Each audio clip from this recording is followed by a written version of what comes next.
I speak to you today with feelings of profound sorrow. Throughout her life, Her Majesty the Queen, my beloved mother, was an inspiration, an example to me and to all my family. And we owe her the most heartfelt debt any family could owe to their mother, for her love, affection, guidance, understanding, and example. Queen Elizabeth was a life well lived, a promise with destiny kept, and she is mourned most deeply in her passing. That promise of lifelong service I renew to you all today. Alongside the personal grief that all my family are feeling, we also share with so many of you in the United Kingdom, in all the countries where the Queen was head of state, in the Commonwealth and across the world, a deep sense of gratitude for the more than 70 years in which my mother, as Queen, served the people of so many nations. In 1947, on her 21st birthday, she pledged in a broadcast from Cape Town to the Commonwealth to devote her life, whether it be short or long, to the service of her peoples. That was more than a promise. It was a profound personal commitment which defined her whole life. She made sacrifices for duty. Her dedication and devotion as sovereign never wavered, through times of change and progress, through times of joy and celebration, and through times of sadness and loss.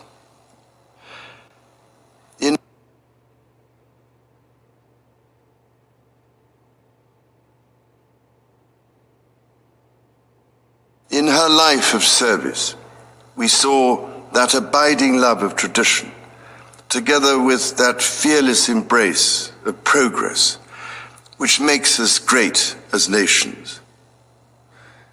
The affection, admiration, and respect she inspired became the hallmark of her reign. And as every member of my family can testify, she combined these qualities with warmth, humor, and an unerring ability always to see the best in people. I pay tribute to my mother's memory, and I honor her life of service. I know that her death brings great sadness to so many of you, and I share that sense of loss beyond measure with you all. When the Queen came to the throne, Britain and the world were still coping with the privations and aftermath of the Second World War, and still living by the conventions of earlier times. In the course of the last 70 years, we have seen our society become one of many cultures and many faiths. The institutions of the state have changed in turn. But through all changes and challenges, our nation and the wider family of realms, of whose talents, traditions, and achievements I am so inexpressibly proud, have prospered and flourished. Our values have remained, and must remain, constant. The role and the duties of monarchy also remain, as does the sovereign's particular relationship and responsibility towards the Church of England, the church in which my own faith is so deeply rooted. In that faith and the values it inspires, I have been brought up to cherish a sense of duty to others and to hold in the greatest respect the precious traditions, freedoms, and responsibilities of our unique history and our system of parliamentary government. As the Queen herself did with such unswerving devotion, I too now solemnly pledge myself, throughout the remaining time God grants me, to uphold the constitutional principles at the heart of our nation.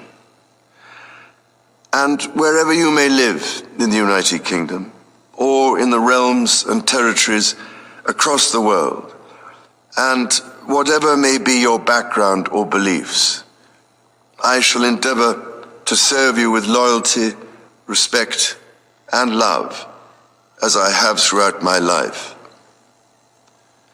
My life will, of course, change as I take up my new responsibilities. It will no longer be possible for me to give so much of my time and energies to the charities and issues for which I care so deeply. But I know this important work will go on in the trusted hands of others. This is also a time of change for my family. I count on the loving help of my darling wife, Camilla. In recognition of her own loyal public service since our marriage 17 years ago, she becomes my Queen Consort.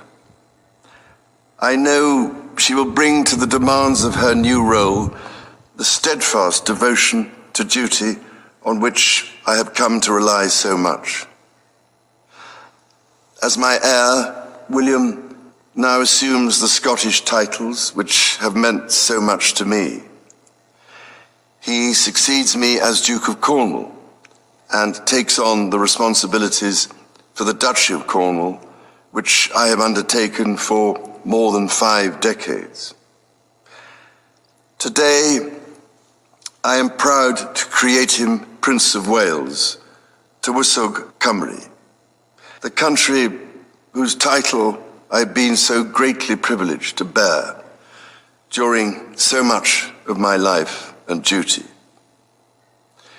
With Catherine beside him, our new Prince and Princess of Wales will, I know, continue to inspire and lead our national conversations, helping to bring the marginal to the centre ground, where vital help can be given.